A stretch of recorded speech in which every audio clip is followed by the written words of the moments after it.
దానివల్ల మనము మనకి ఏదైనా ఇన్సూరెన్స్ లాంటివి ఏదైనా చేయాలంటే ఈ కేసు వల్ల కొంత ఇబ్బంది ఉంది. మనం చేసేట్లేదు అవన్నీ మనం ఎన్నో చేస్తున్నాం. అక్కడ ఏదన్నా లేదంటే ఏదన్నా ఒక బాగా ఫైనాన్షియల్ అది తీసుకున్న డౌట్ ఏదో ఒకటి అది కూడా ఫైనాన్షియల్ అక్కడ రాష్ట్రంలో rare of the rare case పరిగణలో చాలా జరిగినాయి. మన ఊర్లో రేర్ మన ఊర్లో మన ఊర్లో మన ప్రాంతంలో ఎప్పుడు జరగదు మన ప్రశాంతంగా ఉండే ఇలాంటి ఐటీ రేపులు జరుగుతాయి. ప్రభుత్వం తీసుకొచ్చి ఆ కుటుంబంలో నేనైతే సీఎం గారు ప్రభుత్వ ఉద్యోగం ఇప్పిస్తే ఆయన చనిపోయే వరకు కూడా మీ పార్టీ అభివృద్ధికి విశేష కృషి చేశారు. అది మీకు తెలుసు. కానీ ఒక వ్యసనం అనేది నాకు తెలియదు, ఒక బాధ అనేది నాకు తెలియదు. ఏ ఒకటన్నా ఉంది నాకు అంత పాల్పడుతుంది అంత ఇచ్చేస్తాడు. ఈ కుటుంబంలో పెద్ద దిక్కెళ్ళిపోతే వీళ్ళని ఏం చేయాలి? నేను వీళ్ళ పరిస్థితి వీళ్ళని ఎట్లా దాటి తీసుకురావాలా? నాకు ఇది మెంటల్ టెన్షన్ ఎక్కువైపోయింది సార్.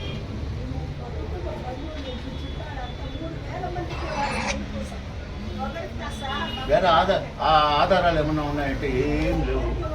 చాలా మంతా ఆయన బతికిందంతా జనాలు ఒక మంచితనము, 10 మందిని సంపాదించుకోవడము, ఏం లేదు. ఆ మంచితనమే ఇప్పుడు ఇంత వచ్చింది. ఎందుకు నీకు అందరూ ఎవరు ఫోన్ చేసినా పరిగెత్తుకొని పోతావు అంతే, నీకు పని అయినా ఎన్నో అంటే అదే మనల్ని కాపాడేది, నిన్ను నీ బిడ్డలు అదే కాపాడేది అని చెప్పినాడు అన్న నాకు నా మొగుడు. ఆ ఫోన్లో పెట్టుకొని ఉంటాడు సార్.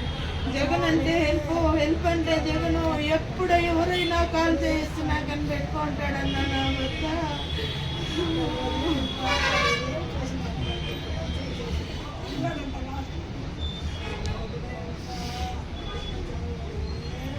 భగవాన్లు కూడా శత్రువులు కూడా ఇట్లాంటి భయంకరమైన చావు రావాలని ఎవరు కోరుతారన్నా. అంత భయంకరంగా చంపినారు. సచ్చినాడా లేదా అని ఎత్తెత్తి చూసి నరికినారు. ఫోర్స్ఫుల్ గా ఉన్నా, అందుకే నా భార్యను కూడా పంపించిన. నేను అందుకని నేనైతే స్ట్రైట్ గా ఇంటికే వస్తాను. బయలుదేరిన రాత్రి 9-11 అయింది రాత్రి. ఇంకా అర్లీ మార్నింగ్ బయలుదేరి నేరుగా కారులోనే స్ట్రైట్ గా ఇంటికి వీకొట్టుకు వచ్చి మాకు బాగుంది, బాధలేం కాదు. ఇటువంటిది ఏడు జరిగిందంటే మా వల్ల కావడం లేదు, తట్టుకోవడం. అన్న బయట అడవిలోనో ఊర్లోనో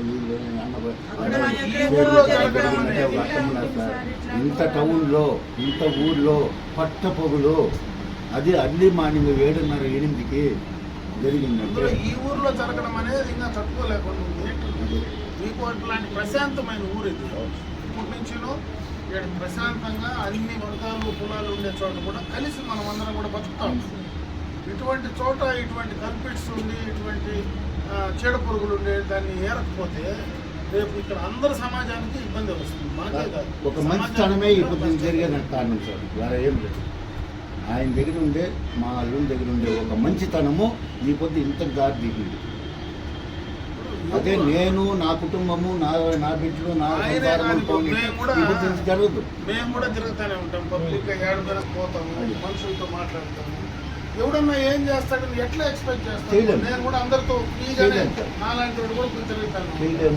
తిరిగినప్పుడు ఇట్లా జరుగుతుందని ఎట్లా మనము రెస్పెక్ట్ లేకుండా ఉన్నాం. ఎప్పుడైనా ఇటువంటిది ఏదైనా ఉందని నిజంగా తెలిసింటే జగనే చెప్పుండాలి. నాకేదో ఫలానా అనుమానం ఉంది అనేది ఎక్కడైనా స్మెల్ చేసిందంటే ఆయనకే తెలిసి ఉండాలి. భగవంతుడు ఆయన లేడు కాబట్టి మనకు తెలియదు. ఏమాత్రం అనుమానం ఆయనకి తెలిసిందా కనీసం మనకు ఏడైనా చిన్న లూప్ హోల్ ఇచ్చినా కూడా ఈ పరిస్థితి రాకుండా చేసుకొని ఉండేదేమో. ఒక చిన్న రిక్వెస్ట్ సార్, నేను మీ పైన అటాక్ చేస్తానంటే మీ పక్కన ఎవరన్నా నాకు సపోర్ట్ చేయలేదు సార్. అన్ని బయటకు వస్తాయి. అదే నేను అడగాలి, అన్నీ రావాలా?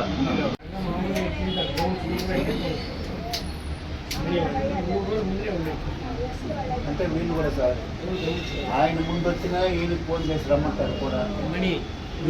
గడ్డ ముందు లేచినా మనీ ఫోన్ చేసి రమ్మంటాడు. రోజేమో కొత్తగా నేను ఆల్రెడీ వాకింగ్ పోయేసి అన్ని అయిపోయినాక వీళ్ళిద్దరూ వస్తారు సార్ 7:30కే. కాకపోతే నేను గ్రౌండ్ వెళ్ళిపోతాను, వాళ్ళు ఇట్లా బయట తిరుగుతారు. ఆ బయట తిరిగేదే ఇంత జరగడం. ఇవన్నీ పక్కాగా తెలుసుకునే చేస్తున్నారు. అది ఇప్పుడు ఇంతమంది ఉన్నాం మనం, ఒక ఫ్యామిలీ కుటుంబం అనుకోండి, ఇంతమందిలో నన్ను చంపుతారుంటే నేను ఎవరు యాడ్ లేకుండా జరుగుతుందా? ఇది ఊరేనా? ఇది ఊరేనా? ఈ యాండ్ ఊరు పాలిచ్చే ఊర్లో కాదు ఇట్లా జరగాల్సిండేది. నువ్వు చేసే పని ఎట్లుండాలంటే జనాలంతా భయపడిపోవాలా. ఇట్లా పెంట తినే పనులు చేసేదానికి భయపడిపోవాలా. అన్న ఊరికే వదలడని భయపడిపోవద్దన్నా. అంత పని ఇప్పుడు మాలోని తప్పైతే కూడా నేను తలకాయ వస్తాను. లేనిది చేయొద్దన్నా, ఉండేదే న్యాయం చేయండి. మాకే కొత్తగా ఏమో లేనిది చేయొద్దండి. మనిషి ప్రాణం పూర్తి ఎన్ని కోట్లు ఇచ్చినా మనిషి ప్రాణం రాదు. 3 దినాలు ఏం చేయాలి? బిడ్డల్ని వీళ్ళని ఎట్లా పోషించాలా? వీళ్ళని ఎట్లా దాటుతావాలా? నాకు రక్తంలో ఉండేదే కనిపిస్తుంది. నా దగ్గర ఏమన్నా ఆధారం ఉందంటే ఏమీ లేదు. కంప్లీట్గా మా భార్య క్యాన్సర్ పేషెంట్స్లో నేను తిరిగి డిపార్ట్మెంట్లో రిటైర్ అయిపోయింది. చోటు పెన్షన్ లేదు, డబ్బులు రాలేదు, చోట్ల కేసు ఉంది, ₹1 ఆదాయం లేదు. తెల్లారిత లేసి నేను ఊరికి పోవాలంటే కూడా ₹100 పెట్రోల్ నాకు ఇస్తేనే నేను ఊరికి వెళ్ళాను. మారుతున్నాను. ఈ పరిస్థితిలో నేను ఉంటాను. ఈ పొద్దు ఈ బిడ్డలు నేను చేయాలి. కానీ వీళ్ళకి ఏదైనా వేరే ఆధారం ఏమన్నా ఉంది అంటే ఏమీ లేదు.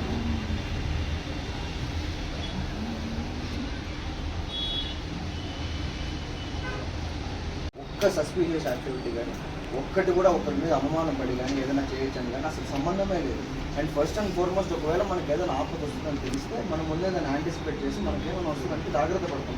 మన గల్లీ, మన ఇల్లు, మన వీధి, మనోళ్ళ జనాలు అనుకుని తిరిగి రోజు ఎవ్రీడే. అంటే మా మామకి బేసిక్గా ఒక అడిక్షన్ ఉందండి. పర్ డే 10,000 స్టెప్స్ వేస్తే అది అర్ధరాత్రి అయినా పోతాడు. ఎందుకంటే ఆయనకు యాక్టివిటీ ఆ రోజు అయిపోవాలి. అది ఏ టైం అయినా కానీ ఏమన్నా కూడా కానీ సాదా సీదాగా మార్నింగ్ జాబ్కి వెళ్ళి రిటర్న్ రానని చెప్తే ఎవరైనా జాగ్రత్త పడతారు కదా.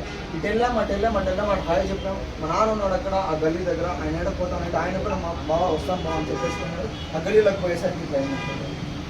అంటే కనీసం మాకు ఇటు జరుగుతుంది, మాకు ఇటు ఉందని మేమేం ఎక్స్పెక్ట్ చేయట్లేదు. మాకు ఫినాన్షియల్ బెనిఫిట్, మానిటరీ బెనిఫిట్ ఇవన్నీ సెకండరీనే. ఫస్ట్ మాతో పాటు ఉన్న ఒక మనిషి, మా ఫ్యామిలీకి ఒక గాడ్ ఫాదర్ లాగా ఆయన ఈరోజు లేడు. సరే మాకు మాత్రమే ఉన్నారంటే మీకు ఇప్పుడు వచ్చిన వాళ్ళకి ఎంతమందికి తెలియదు. ఆయన మీకు పర్సనల్గా మీకోసం ఆయన ఎన్నిసార్లు నిలబడినాడంటే మీకు తెలుసు. నేను అదొకటే మాట్లాడతాను, ఇంకేం నేను అడగట్లా. మీకోసం ఎన్నిసార్లు నిలబడ్డాడు ఆ మనిషి, మాతో పాటు లేడు. మీరు ఎవరైనా కూడా కానీ చుట్టుపక్కల ఉన్న జనాలు 1 నెల ఉంటారు, 2 నెలలు ఉంటారు, మర్చిపోతారు. ఓకే, అదొక న్యూస్ పేపర్లో ఒక చిన్న బిట్టు మాత్రమే కావచ్చు మిగతా వాళ్ళకి. కానీ మా కుటుంబానికి అది కాదు. లైఫ్ లాంగ్ మేము అది మోయాల్సిన బరువు. అది ఒక్కటి గుర్తుపెట్టుకొని మీరు ఏం చేస్తారో చేయండి.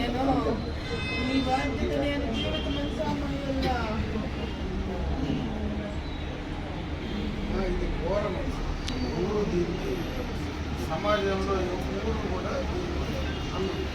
నేను మాట్లాడలేకుండా ఉండడానికి కారణం కొన్ని చెప్పగలను, కొన్ని చెప్పలేము.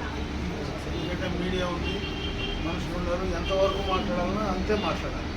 ఇది ఎవరు నాకు జరిగేదని కాదు, మీకు జరిగినా నాకు జరిగినా ఇంత ఘోరమైంది ఈ ప్రాంతంలో జరగడం. అంటే బయట ఎక్కడో జరిగే ఆ ప్రాక్టీస్ ఉండే ఊర్లలో జరిగితే అది మామూలు అనుకుంటారు. మీ కోటలు లాంటి ప్రశాంతంగా ఉండే ఊర్లో ఇటువంటివి జరిగితే రేపు భవిష్యత్తులో దీనివల్ల చాలా ప్రమాదాలు వస్తాయి. చాలా ప్రమాదాలు వస్తాయి.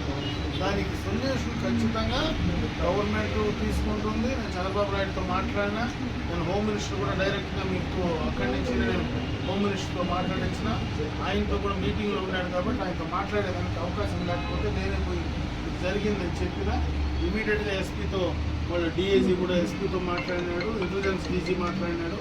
అందరూ కూడా దానిపైన ఉన్నారు.